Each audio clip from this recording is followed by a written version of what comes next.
नमस्ते दोस्तों, मैं एस्ट्रो ज्योति आज की बात में आप सबका स्वागत करती हूँ। आइए आज की बात कर लेते हैं। आज बड़ा ही अच्छा दिन है, शुभ दिन है, सोमवार का दिन है, सप्ताह का पहला दिन है। तो आप नई ऊर्जा के साथ में शिव मंदिर जाइए और ओम नमः शिवाय करके आप आज का दिन सफल कर सकते हैं। मैं वास्तु से शुरू करती हूँ। आज की खास बात ले लेंगे और कृष्ण कथा में थोड़ी सी ज्ञान की बातें करेंगे। एकादशी तिथि है आज, तो एकादशी की बातें करेंगे। उसका विधि और कथा जरूर सुने आप, और उसका भी सुनने का भी फल मिलता है, तो आप जरूर सुने, अंत तक बने रहिए और लाभ उठाइए। वास्तु की बात करें तो आईना लगा रहता है। आपने देखा घरों में आईने लगे रहते हैं, लेकिन उसकी भी प्रॉपर दिशा होती है। घर के दक्षिण में, पश्चिम में, आग्नेय कोण में, वायव्य कोण में, नैऋत्य कोण की दीवार पर आईना नहीं लगाना चाहिए। थोड़ा सा ध्यान रखें। अगर आईना हटा नहीं पा सके हो, आपको कभी आईना टाइल्सों के बीच में लगा रहता है, आप हटा नहीं सक रहे हो, तो उस पर कपड़े से ढक दें ताकि उसकी जो परछाई है वो नहीं पड़ सके। तो ये थी वास्तु की बातें। अब आज की खास बात कर लेंगे। आज रंभा एकादशी है। एकादशी आज सुबह 7:50 तक ही थी, फिर द्वादशी तिथि लग गई है। क्योंकि उद्या तिथि एकादशी होने के कारण व्रत आज के दिन किया जा रहा है। आज रंभा एकादशी, रमा एकादशी का व्रत किया जाएगा। इसे रंभा एकादशी के नाम से भी जाना जाता है। ये महालक्ष्मी का नाम भी है। रमा महालक्ष्मी का नाम है।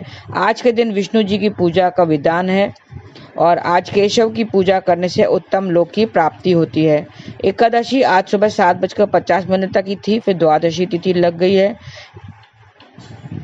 और आज से कल सुबह 7:50 तक इंद्र योग रहेगा। इंद्र योग में शांतिदायक कार्य करना बेहतर होता है। और आकाश मंडल में पूर्व फाल्गुनी 11वां नक्षत्र है। पूर्व फाल्गुनी नक्षत्र है आज। उसके बाद में उत्तर फाल्गुनी नक्षत्र लग जाएगा। पूर्व फाल्गुनी नक्षत्र के बारे में कल भी मैंने बताया था, वह आज भी बता देती हूँ। इस नक्षत्र की राशि सिंह है। इसका स्वामी शुक्राचार्य है और इसका संबंध पलाश यानी ठाक के पेड़ से बताया गया है।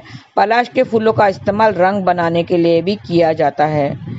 तो ठाक या पलाश के पेड़ को आज नमस्कार करके पूजा करें और उसे किसी प्रकार का नुकसान नहीं पहुंचाएं, और इससे आपके सुख सौभाग्य में वृद्धि होगी।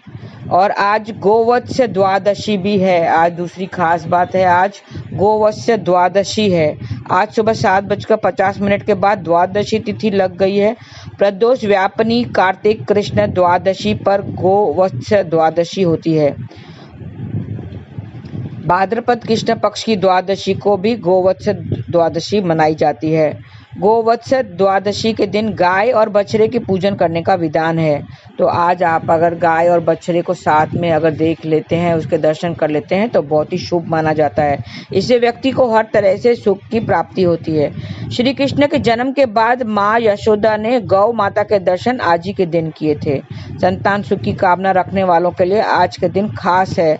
जिनको संतान सुख चाहिए तो वो आज के दिन व्रत करके और गाय बछड़े की पूजन करके उससे शुभ फल पा सकते हैं। आज व्रत और गाय बछड़े का पूजन करके आप संतान सुख पा सकते हैं। आज स्नान कर साफ कपड़े पहनकर व्रत का संकल्प करें। गाय बछड़े का पूजन करें। दोनों को साफ पानी से नहलाएं। पोंछकर दोनों को नए वस्त्र ओढ़ाएं। फूलों की माला भी पहनाएं। सिंदूर या चंदन का तिलक लगाएं। सींगों पर गेड़ू लगाएं। एक पात्र में जल, अक्षत, गंध, तिल, फूल डालकर मंत्र बोलें और फिर उससे पूजा विधि पूर्वक पूजा करें।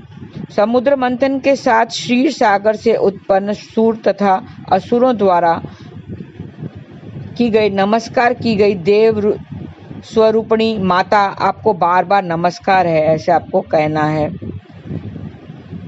गौ माता को नमस्कार करना है। मेरे द्वारा दिए गए इस अर्घ को आप स्वीकार करें। जल चढ़ाने के बाद गौ माता और बछड़े को भोग भी लगाएं। घी के दीपक से दोनों की आरती करके उनका आशीर्वाद लें। अपने परिवार की खुशियों के लिए प्रार्थना भी करें।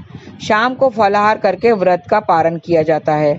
आज गाय के दूध से बनी हुई कोई भी चीज का उपयोग वर्जित है। धन और थोड़े से उपाय मैं बता देती हूँ। आप अगर मैंने बताया था कि आज आप कहीं भी बाहर जाते समय गाय और बछड़े, गाय का दर्शन जरूर करें और गाय के साथ अगर बछड़ा दूध पीता हुआ दिखाई दे तो बहुत ही शुभ माना जाता है। धन की बढ़ोतरी के लिए धन कारक 11 कौड़ियों की पूजा करनी चाहिए आज। और कौड़ियों को एक पीले कपड़े में लपेट दें और उसकी पोटली अपनी तिजोरी में रख दें तो आप धन की बढ़ोतरी होगी। व्यापार में बढ़ोतरी चाहिए तो श्री हरि की पूजा में 1 रुपए का सिक्का रखें। सिक्के की भी रौली और फूलों से पूजा करें। लाल कपड़े में बांधकर तिजोरी या गले में रख दें तो व्यापार में बढ़ोतरी होगी। नौकरी में प्रमोशन चाहिए तो विष्णु मंदिर में पीले रंग के कपड़े भेंट करने चाहिए।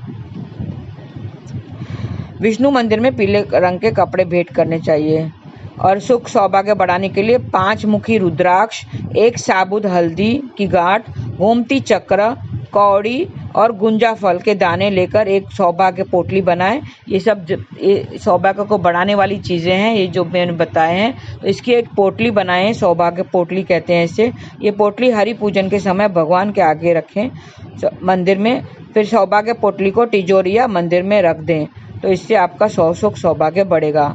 आज तुलसी दल से विष्णु जी की पूजा करें तो आपका स्वास्थ्य बेहतर होगा। पूजा के बाद 5 तुलसी दल बच्चों को खाने के लिए दें तो बच्चों का स्वास्थ्य भी बेहतर रहेगा। तुलसी दल को चबाना नहीं चाहिए, उसे पानी से निगल लें। आज के दिन मंदिर में दाल का दान करना चाहिए। विष्णु भगवान की पुष्प आदि से पूजा करनी चाहिए तो हर कार्यों में सफलता मिलेगी। घी का दीपक भी जलाएं और बेसन के लड्डू का भोग लगाएं तो कार्यों में सफलता अवश्य मिलेगी। श्री विष्णु की पूजा में चावल का उपयोग ना करें। घर से निकलते समय गाय माता के दर्शन करें और आज गाय माता के दर्शन करके बड़ा ही शुभ है। गाय माता के दर्शन करने से और उससे बछड़े को दूध पिलाती हुई गाय के दर्शन बेहद ही शुभ माने जाते हैं तो आपके सारे कार्यों में सफलता मिलेगी। बछड़े को दूध पिलाती हुई गाय के दर्शन जरूर करें। आज 5 साबुत हल्दी के टुकड़े लेने हैं। गाय माता को स्पर्श करा के रसोई घर में रखें तो आपका स्वास्थ्य बेहतर हो जाएगा। विधि पूर्वक गाय बछड़े का पूजन करना चाहिए तो संतान सुख अवश्य मिलेगा। गाय माता से हाथ जोड़कर प्रार्थना करनी चाहिए। पूजन में धान के चावल का उपयोग नहीं करना चाहिए। जहाँ पर गाय रहती हो वहाँ से थोड़ी सी मिट्टी लाएं और मिट्टी का तिलक अपने माथे पर लगाना चाहिए तो कैरियर में गति मिलेगी। आज मिट्टी या धातु से बने हुए गाय बछड़ा घर लाएं, अपने मंदिर में स्थापित करें। मिट्टी या धातु का बना हुआ गाय बछड़े की जोड़ी ऐसा घर लेकर आएं और अपने मंदिर में स्थापित करें तो परिवार में खुशहाली छाएगी। खुद भी मिट्टी या गाय बछड़ा बना सकते हैं और फिर उसकी पूजा कर सकते हैं। साज श्रृंगार कीजिए, लाल नया कपड़ा पहनाइए और उनको धूप दीप से पूजा करें। पूजा करके सामग्री और श्रृंगार की चीजें मंदिर में दान दे दें। गाय बछड़े की मूर्ति घर में स्थापित करें तो परिवार में खुशहाली आएगी। आज बच्चे को गाय माता का आशीर्वाद दिलवाएं।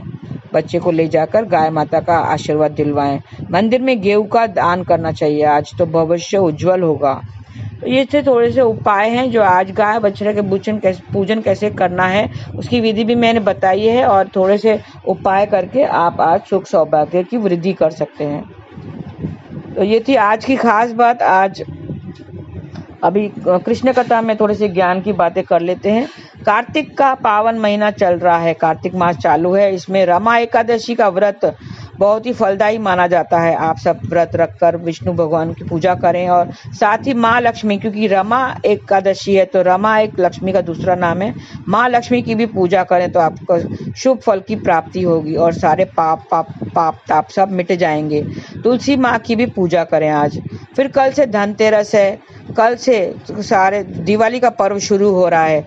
कल से धनतेरस है, फिर उसके बाद 5 दिवसीय दिवाली का 5 दिवसीय पर्व आरंभ हो रहा है।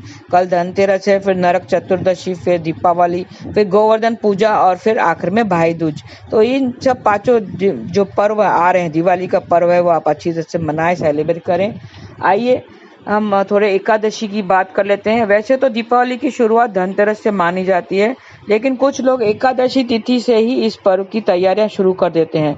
दीपावली से 4 दिनों पहले आने वाली एकादशी को रमा एकादशी कहते हैं। रमा देवी लक्ष्मी का एक दूसरा नाम है।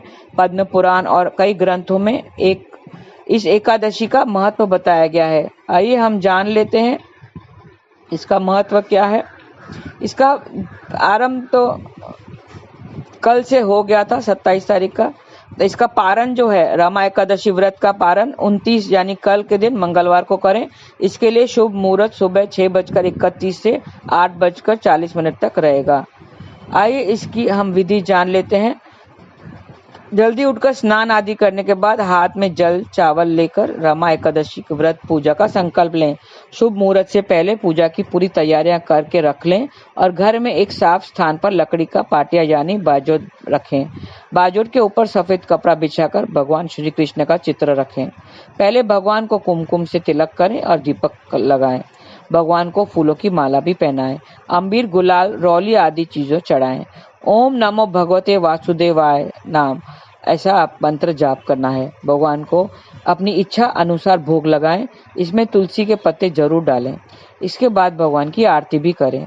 दिन भर संयम पूर्वक रहें, यानी किसी के बारे में बुरा न सोचें, गलत विचार मन में न लाएं। रात में भजन कीर्तन करें।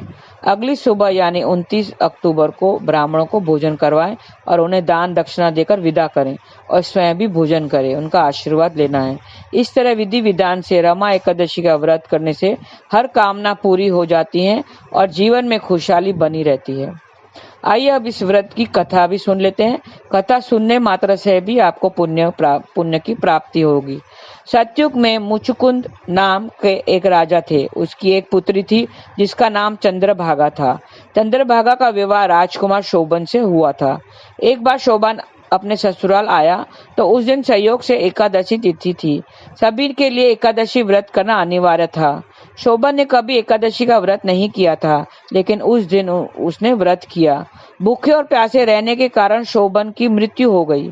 किसी ने भी इसकी कल्पना नहीं की थी। पति की मृत्यु से चंद्रभागा और राजा मुचुकुंद बहुत दुखी हुए। एकादशी व्रत के प्रभाव से शोभन मंदराचल पर्वत पर देवनगर में रहने लगा। एक बार राजा मुचुकुंद जब मंदराचल गए तो उन्होंने अपने दामाद का वैभव देखा। उन्होंने यह बात आकर अपने पुत्री चंद्रभागा को बताई। पिता से आज्ञा लेकर चंद्रभागा भी शोभन के पास चली गई और फिर दोनों पति पत्नी सुखपूर्वक रहने लगे और अपना जीवन बिताने लगे। ये थी एकादशी की कथा, रमा एकादशी कथा, जिसके व्रत के रखने से सुख सौभाग्य और धन धान्य की बढ़ोतरी होती है, सुख सौभाग्य की प्राप्ति होती है। तो आप भी व्रत रखिए और सब पापों को मिटाने वाली, सब सुखों को देने वाली ये रमा एकादशी का व्रत, ये जो कथा थी मैंने बताई, तो आप भी व्रत कीजिए और उसका पुण्य प्राप्त कीजिए।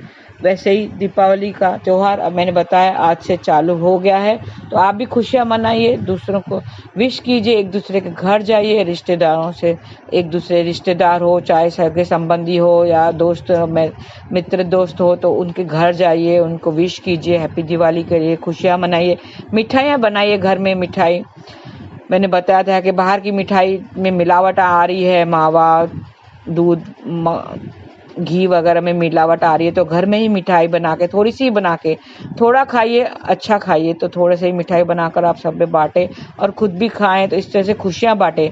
त्योहार होता ही खुशियों के लिए है। कभी भी त्योहार आता है तो खुशियां साथ लाता है और सारी पिछली बातें भुला कर दिवाली में खुशियां मनाइए, पटाखे फोड़िए, ध्यान से पटाखे फोड़िए और जैसे पोल्यूशन ना हो जाए ज़्यादा। आजकल जो पटाखे में जो डालते हैं उससे पोल्यूशन ज़्यादा हो रही है, तो थोड़े से आप जलाएं, बच्चों को खुश कीजिए और मिठाइयाँ घर में बनाकर दूसरों को खिलाइए, खुद भी खाइए। और इस तरह से आप आज से जो एक दिवाली पर्व चालू हुआ है उसकी आज दिवाली पर्व की आपको करोड़ों करोड़ों बधाई हो, शुभकामनाओं के साथ में। आज के लिए बस इतना ही। धन्यवाद। आपका दिन शुभ रहे। हरे कृष्ण।